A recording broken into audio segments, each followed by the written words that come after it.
come in, come in. Let's get these wet things off before you freeze to death. The governor sent me. It's a matter of great urgency. I must speak with your husband.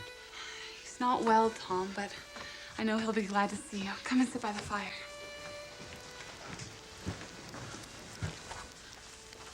Roger, you must wake up. Tom Miller is here from Governor Winthrop. Tom Miller, aren't you a sight for sore eyes? What brings you all the way from Boston on a night like this? The governor sent me, sir. I've ridden the whole way with no rest. But it's a matter of great urgency.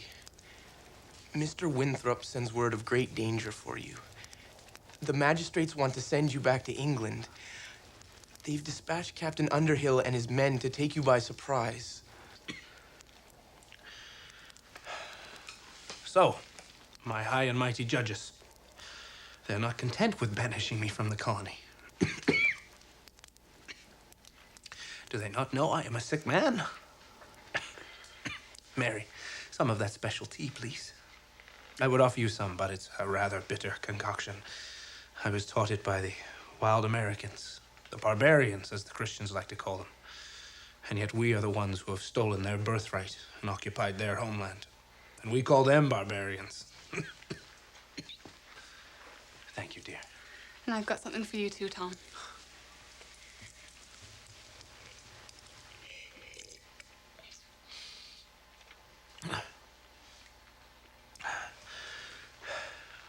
So, it seems as though they are afraid I will find refuge in this wilderness and raise an army of malcontents and nonconformists. This is now their plan for my future. It's the dead of winter, and they want to send me on a ship back to England. Perhaps England would be a welcome change. More civilized and all. Civilized, you say? Let me tell you what going back to England means. Going back to England means falling into the merciful hands of the Archbishop William Laud. I can well remember how civilized he was when he condemned Alexander Leighton for following his own conscience. Leighton? No, you've not heard of him. As fine a Christian as walked. In civilized England, William Laud, in Christian kindness, you can be sure, condemned him to 36 stripes across his naked back, to have his ears cut off, his nose split, and his face branded. And then our Christian friend had him pilloried in the frost and snow. Oh. I suppose my crimes are worse than his. I am to be hounded from my home and family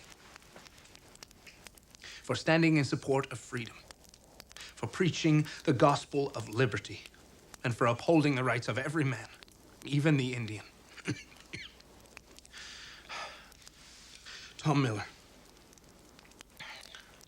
thank you for bringing me this news. Go to the governor and thank him for his warning. I tell him I am not for England. I will live free in this new world, whatever the cost. But, sir, what No arguments, my lad. I'll be fine. I know this good land far better than Captain Underhill, I can assure you of that. And go now. And God be with you. And with you, sir.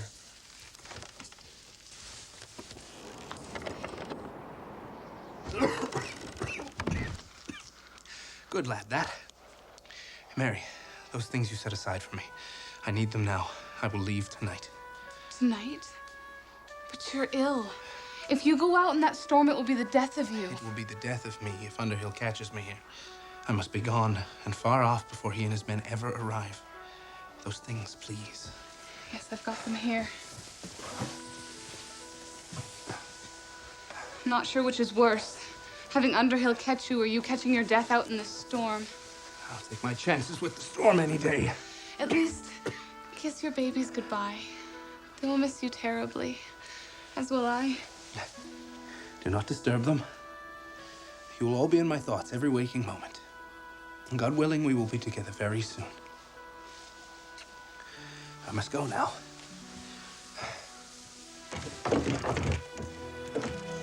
If Underhill catches me here, you may well be in danger yourself.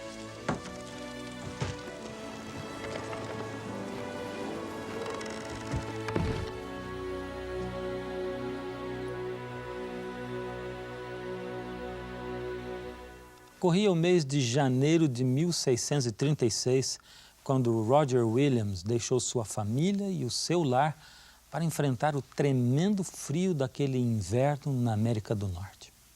A fuga dele foi um ato de desafio contra um sistema repressivo. Foi um momento de definição na causa da liberdade religiosa que teria um impacto significativo na história do repouso do sétimo dia. Olá, meu nome é Fernando Iglesias e estou muito feliz por chegarmos juntos ao 9º programa da série O Sétimo Dia. Os historiadores e os biógrafos representam a Roger Williams como um homem de convicções firmes, coração terno, determinado e de vontade invencível. Ele era apaixonado pelos direitos individuais de cada pessoa e defendia a separação entre a Igreja e o Estado, um conceito verdadeiramente radical no mundo onde a religião se fazia cumprir pela lei civil.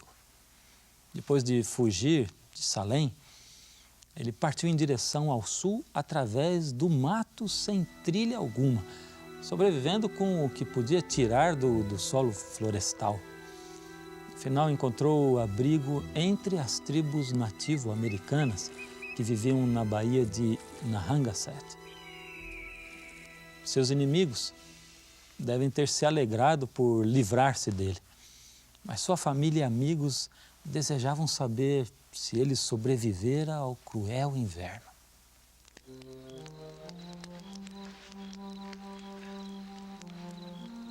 I'm sorry. I'm looking for my friend, Mr. Roger Williams. I was told you may know about him. Well, he was very sick and is more than likely... He's more than likely been nursed back to health by his good friends and is doing just fine, thank you. Mr. Williams! So, my young friend, you finally found me. Well enough. Does the governor still remember me? I could use some news about Salem or Boston. Come, sit down. Tell me. Well, sir, Mr. Winthrop bade me find you and wishes for news that you are well. And Mrs. Williams sends her love, too, and says that she and your daughters are fine and hope to see you soon. I am well, as you can see. And thanks to God and the kindness of my red friends here, I shall soon have a grant of land, and fairly earned. This is the land of liberty you are seeking. Liberty, inalienable rights, and no power of government over spiritual matters. Does it seem strange to you that I claim freedom for every man? Well, the Puritans of Boston used the sword to enforce their religion. But to force religion on an unwilling convert is nothing less than the rape of a soul. See, Tom, the sword of man can force an entire nation into a sort of formal religious pretense. But that is worthless before God. It is only the sword of his spirit that can rightly rule over matters of conscience. So, when you go to the governor, tell him, I must act according to my conscience. I will have a land of freedom, where men may live and worship according to their consciences. And take word to Mary that I will send for her soon. I miss her and the babies very much. My youngest is named Freeborn, which is exactly what she is. I am determined that she will grow up in a land of liberty. I will make a place for my family where we can be truly free. Now, you must be starved.